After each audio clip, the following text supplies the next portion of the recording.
Hello guys, welcome to Goshen City. Kindly stay tuned as we dive into this message on marriage, relationship, emotions, and family with Reverend Sam Oye. Kindly like, share, and subscribe to this video. The marks of chaotic homes, chaotic families, divorce and separation without healing, divorce or separation without healing.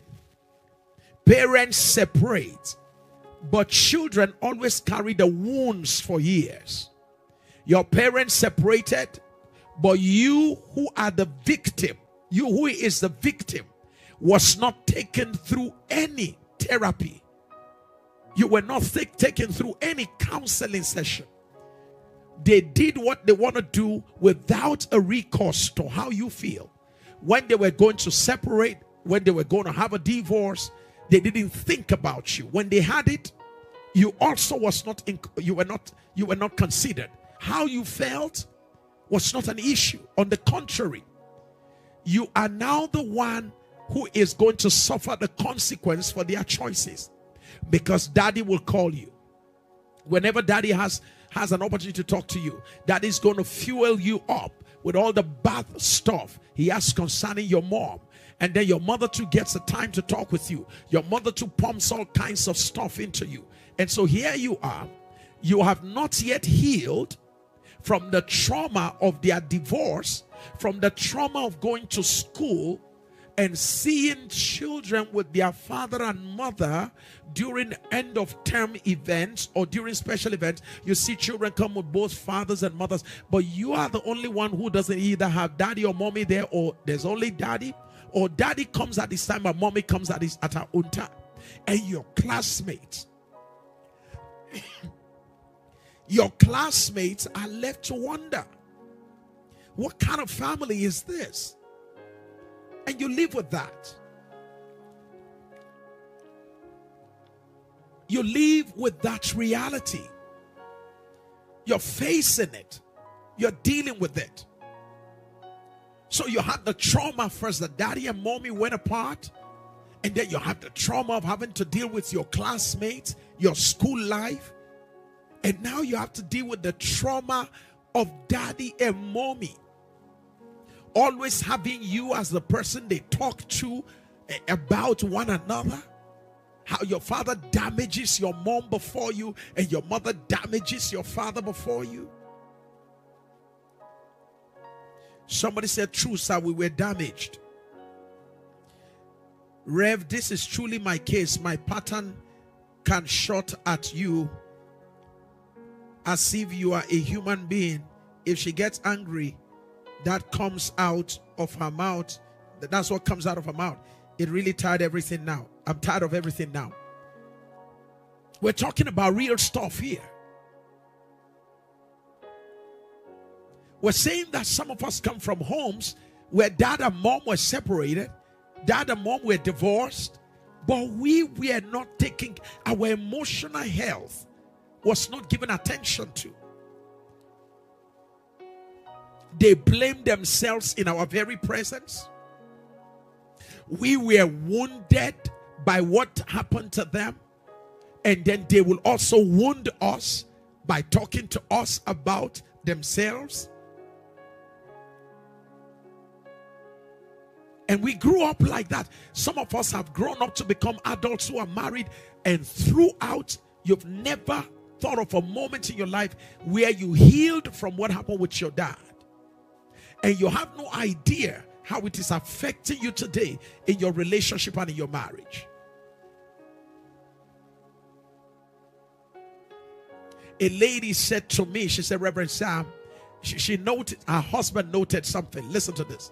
Her husband said to me, he said, Reverend Sam, he said, anytime my wife begins to talk, he said, my wife wants to talk with me. He said, I don't like long conversation. He said, I'll just tell her to go straight to the point. And when she's trying to talk too much, he said, I just want to stand up and walk away. He said, that's always where I notice something is wrong.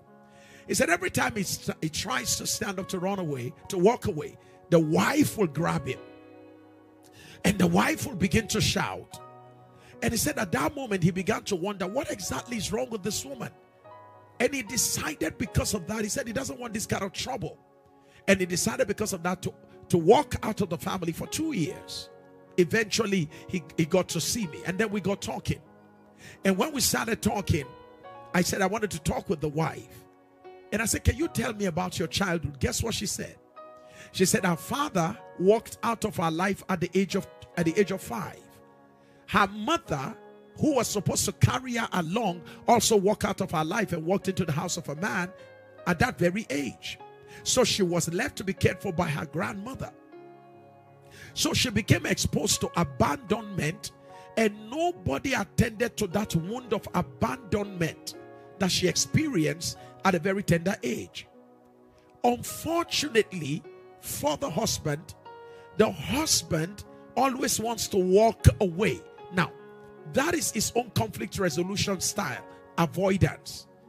Unfortunately for him, he did not know that in order to avoid conflict, whilst he tries to walk away, he triggers the memory of how she was abandoned by a father who walked away and a mother who walked away. So when she reaches out to grab him, she's not trying to fight him. His interpretation of her action was because of lack of understanding of her background. Unfortunately for her also, she didn't also know why she always wants to hold his trouser back. She didn't know why she always wants to talk. It was on that day when she shared her story, all of a sudden, it became very clear that she had not yet healed from the trauma of the wound of abandonment that was inflicted upon her through the divorce that the parents experienced. It was on that day the husband also understood that, oh my God, I am actually triggering such memories. And for the first time, they looked at each other right before me, and the man began to cry, and the wife held the man held the wife, and that was how their union was reconciled. I'm talking about the wound of abandonment, the wound of divorce.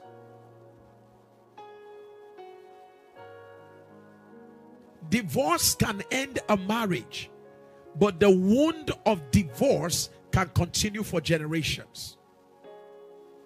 Divorce can end the union of two people, but the impact of that divorce can continue in the lives of the children from that union and can be perpetuated into the lives of their own children.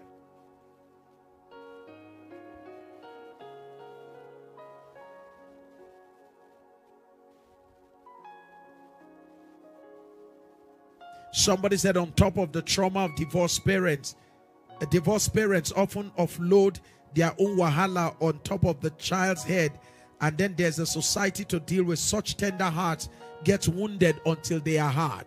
That's how hard hearts are developed.